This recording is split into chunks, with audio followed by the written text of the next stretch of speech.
સ્વાગત છે। વડોદરાની સેન્ટ્રલ જેલમાં સજા ભોગવી રહેલ કેદીઓ પણ જેલમાં પોતાની કુશળતા દાખવીને દર મહિને હજારો રૂપિયાની કમાણી કરી પરિવારનું ગુજરાન ચલાવે છે। વડોદરાની સેન્ટ્રલ જેલમાં પ્રિન્ટિંગ પ્રેસ, બેકરી, કેમિકલ સહિતના વિવિધ 8 વિભાગો કાર્યરત છે, જેનો મુખ્ય હેતુ કેદીઓને તાલીમ સહ ઉત્પાદન આપીને રોજગાર આપવાનો છે। કેદીઓને ટ્રેનિંગ આપ્યા બાદ અહીં રોજગાર આપવામાં આવે છે। સેન્ટ્રલ જેલમાં આવતા ઘણા બંદીવાનો એવા છે કે જેલમાં મળેલ રોજગાર ના વેતન થકી તેમના પરિવારનો ગુજરાન ચાલતો હોય છે। જેલના કેદીઓ કામ કરી રોજગારી મેળવે છે અને દરેક કેદીને ટાસ્ક પ્રમાણે વેતન આપવામાં આવે છે। દરેક કેદીને તેમની રોજગારીનું વેતન પણ બેન્કિંગ સિસ્ટમ દ્વારા ચૂકવાય છે, જેમાં કેટલાક કેદીઓ 4 થી 5 મહિના બાદ 40 થી 50 હજારની કમાણી કરીને તેમના ઘરે પરિવારજનોને મોકલતા હોય છે, જેના થકી તેમના ઘરનું ગુજરાન ચાલતું હોય છે। આ અંગે જેલ અધિક્ષક જગદીશ બાંગરવા અને નાયબ અધિક્ષક એમ.એ. ચૌધરીએ જણાવ્યું કે વડોદરા સેન્ટ્રલ જેલમાં આવતા કોઈ પણ વ્યક્તિ પોતાની જાતે ગુનેગાર નથી બનતું। અમુક પરિસ્થિતિને કારણે તે વ્યક્તિ દ્વારા ગુનાહિત કૃત્ય થઈ જતું હોય છે, જેથી આવા વ્યક્તિઓ જેલમાં રહીને પણ પોતાના પરિવારનું ગુજરાન ચલાવી શકે તે હેતુથી વિવિધ વિભાગોમાં કેદીઓને તાલીમ આપીને રોજગાર આપવામાં આવે છે। ઘણા બંદીવાનો એવા હોય છે કે જેમના થકી જ તેમના ઘરનો રોજગાર ચાલતો હોય।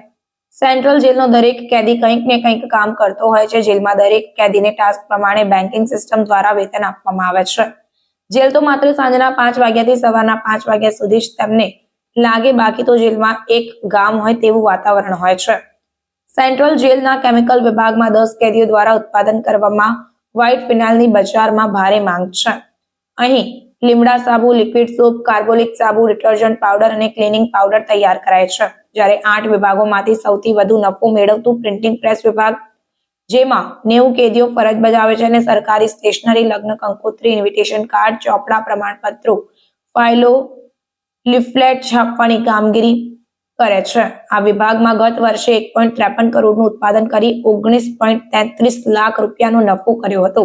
જ્યારે સુથારી વિભાગમાં 36 કેદીઓ દ્વારા સોફા સેટ, બેડ, બાજટ, ટેબલ, ખુરશી તેમજ સરકારી ઓફિસને લગતું ફર્નિચર ઓર્ડર પ્રમાણે બનાવવામાં આવે છે। ગત વર્ષે 27.68 લાખ રૂપિયાનું ઉત્પાદન કરી 2.36 લાખનો નફો પ્રાપ્ત કરવામાં આવ્યો। દરજી વિભાગમાં 23 કેદીઓ દ્વારા સામાન્ય નાગરિકો તેમજ પોલીસના ડ્રેસ, સરકારી તંબુ, ગાદલા તથા ઓશિકા બનાવી ગત વર્ષે 44.36 લાખ રૂપિયાનું ઉત્પાદન કરી 1.62 લાખ રૂપિયાનો નફો મેળવ્યો હતો। બેકરી વિભાગ 10 બંદીવાનો દ્વારા ફરસાણ, મિક્સ ચવાણું, પાપડી, કોપરાના બિસ્કિટ, ટોસ્ટ તેમજ ખારી બનાવવામાં આવે છે। ગત વર્ષે 50 લાખ રૂપિયાનું ઉત્પાદન કરી 6 લાખ રૂપિયાનો નફો પ્રાપ્ત કર્યો હતો। વણાટ વિભાગમાં 47 કેદીઓ ટુવાલ, આસન, હાથ રૂમાલ, public carpet, police carpet, napkin તથા ટર્કીશ રૂમાલ તૈયાર કરે છે। ગત વર્ષે 18.75 લાખ રૂપિયાનું ઉત્પાદન કરીને 5.57 લાખ રૂપિયાનો નફો કર્યો હતો। ત્યારે સફારી કંપનીની ટ્રાવેલિંગ બેગ ભારતમાં માત્ર 2 જ સ્થળોએ તૈયાર કરવામાં આવે છે, જેમાં એક સેન્ટ્રલ જેલના સફારી વિભાગમાં અને હાલોલમાં આ વિભાગમાં 41 કેદીઓ ફરજ બજાવે છે, જેમાં રોજની 600 બેગ તૈયાર કરવામાં આવે છે। ગત વર્ષે આ વિભાગ દ્વારા 3,25,547 રૂપિયાનો નફો કરવામાં આવ્યો। તેમજ ધોબી વિભાગમાં 4 કેદીઓ સ્ટાફના કપડા ઇસ્ત્રી, વોશિંગ તથા પ્રેસ કરી ગત વર્ષે 76,139નું ઉત્પાદન કરી 5,902 નો નફો પ્રાપ્ત કર્યો હતો।